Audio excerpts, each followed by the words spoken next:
So in this first example, we're going to be in the small blind with all, like, I created a few of these myself, so the numbers aren't going to be perfect. You'll see in a minute. Okay, so I meant to make this 60, but for whatever reason, the program made it 62. On that note, what I want to talk about is this 3-bet here. I think in general that making this 3-bet, particularly over someone who's raised to 4x, is almost always a mistake. I see people do this a lot, particularly when they're squeezing. Like one guy will go 12, another guy will call, and then a dude will make it like 54 or something, or 52.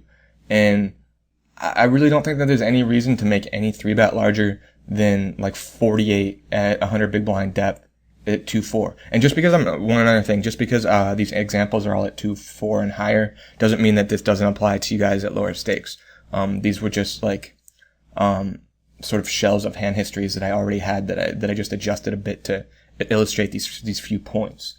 So the biggest reason that I don't like having a 3-bet range even at all in a spot like this has to do with the way that it sets up stacks post flop, or the way it sets up effective stacks and the size of the pot. So after we make it 60 or whatever here, if the button wants to call, the pot is now going to be 128 and effective stacks are going to be 340.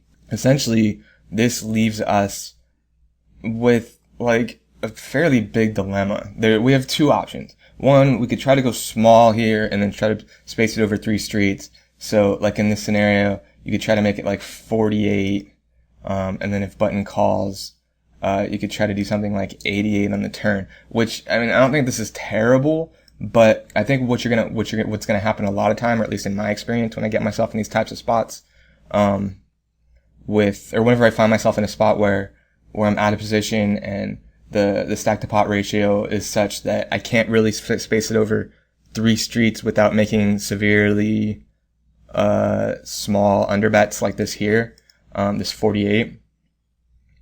I find myself in spots where I allow my opponent to sort of raise me here with whatever he wants, and it's a very cheap price on if he is bluffing or whatever, because it effectively forces me to commit my entire stack if I want to continue, which is something that I'm not going to want to do on a ton of flops, especially queen high when I have ace king. So, I mean, if he raises to like 104 or whatever here, I'm just sort of in a spot where I'm stuck and I can't do anything.